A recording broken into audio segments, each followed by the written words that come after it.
Hello, beautiful soul, and welcome once again to the channel. Picture yourself seated beside a tranquil river, where gentle ripples catch the golden tones of the setting sun. There is no hurry, no distractions, just the steady rhythm of your breath and the serenity of the moment. Society often portrays solitude as something to be afraid of, equating it with isolation or abandonment. But what if, instead of being an empty space, solitude was actually a doorway? What if, rather than loneliness, it brought something richer: freedom, peace, and self-discovery?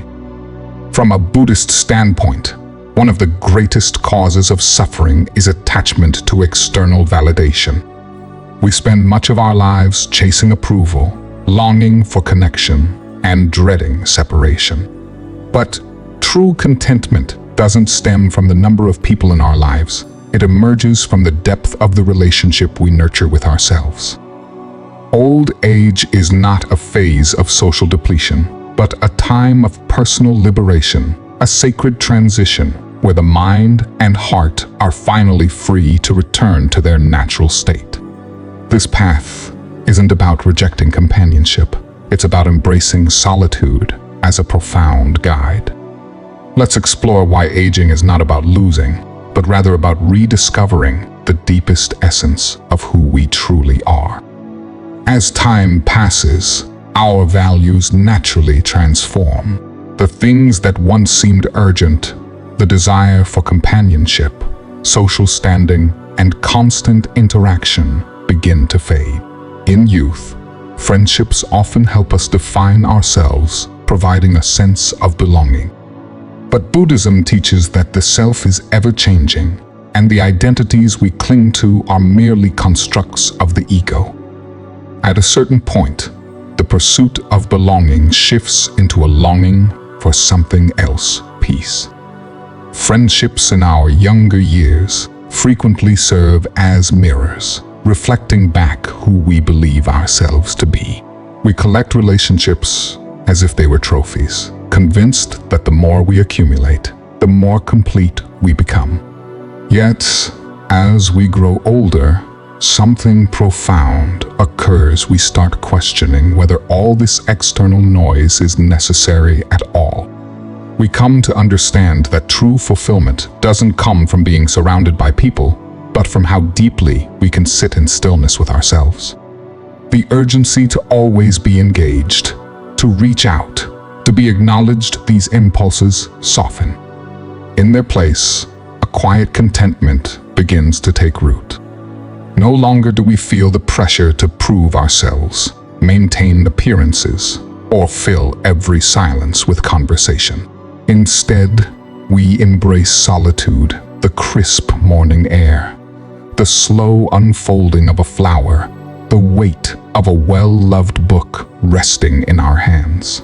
These simple joys sustain us. This is not loneliness. This is liberation. Buddhism teaches that suffering arises from craving, clinging to things that are fleeting. Relationships, like everything else, are impermanent. They change, they fade, they transform. When we stop grasping at connections merely for the sake of having them, we allow ourselves to experience relationships more freely, without expectation, without attachment. This shift in perspective does not mean we no longer care about others. Instead, it means we engage with people in a way that is genuine rather than obligatory. We become selective, not out of selfishness, but out of wisdom. We recognize that our energy is finite, and rather than dispersing it across empty interactions, we choose to invest it where it truly matters. Some may mistake this for isolation, but in reality, it is a deepening of self-awareness, understanding, and presence. When we are alone, we are not lacking. We are full of the richness of our own company. And in this state of being, we realize something profound. We no longer need the world to validate us. We are already whole. One of the core teachings of Buddhism is self-reliance.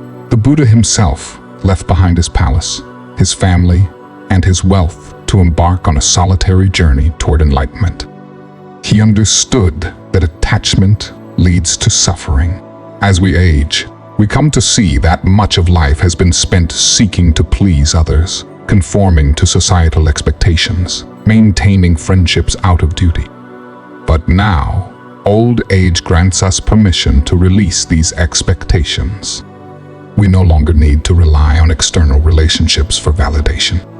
Instead, we turn inward, cultivating a sense of wholeness within ourselves. At first, the concept of self-reliance might feel unsettling. After all, we have spent decades surrounded by people, engaging in conversations, building relationships, and navigating social dynamics. The idea of stepping back from all this can seem unfamiliar, but over time, a realization dawns. Self-reliance is not about severing ties or rejecting companionship. It is about freedom. The freedom to engage when we choose, rather than out of obligation. The freedom to prioritize inner peace over external approval. The freedom to simply exist without the relentless need for social validation. Think back to the times in your life when you felt most at ease, perhaps a quiet morning, with only the sound of birds outside your window, or an afternoon spent lost in thought as waves rolled onto the shore. Those moments were peaceful, not because of who was with you, but because they offered space for stillness. That stillness, that ability to be present without distraction, is at the heart of self-reliance. In our younger years, we often search for fulfillment outside ourselves through recognition, relationships, and a sense of belonging. But as the years pass, we begin to understand that true fulfillment isn't something to chase. It has been within us all along. There is a deep, abiding satisfaction in knowing that we are enough, just as we are, without needing external validation. The beauty of self-reliance is that it allows us to engage with others in a more authentic way. Instead of maintaining friendships out of necessity, we connect with people because we genuinely enjoy their presence. There is no desperation, no sense of incompleteness, compelling us to hold on to relationships that no longer serve us. We give freely, expecting nothing in return because we are whole within ourselves. This shift in perspective can be life-changing. Instead of fearing solitude, we learn to embrace it. Instead of seeing ourselves as alone, we recognize our independence. And in that independence, we find strength. We find peace. We find a life shaped not by external expectations, but by the quiet, unwavering voice within us that knows exactly what we need.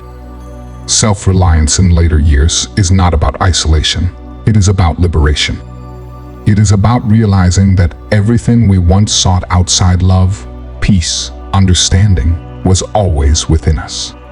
Question for you: do you believe solitude is a gift or a challenge? How has your perspective on being alone changed over time? Share your thoughts in the comments. I'd love to hear your insights. Thank you for watching, beautiful soul. If this message resonated with you, don't forget to like, share, and subscribe for more deep spiritual insights.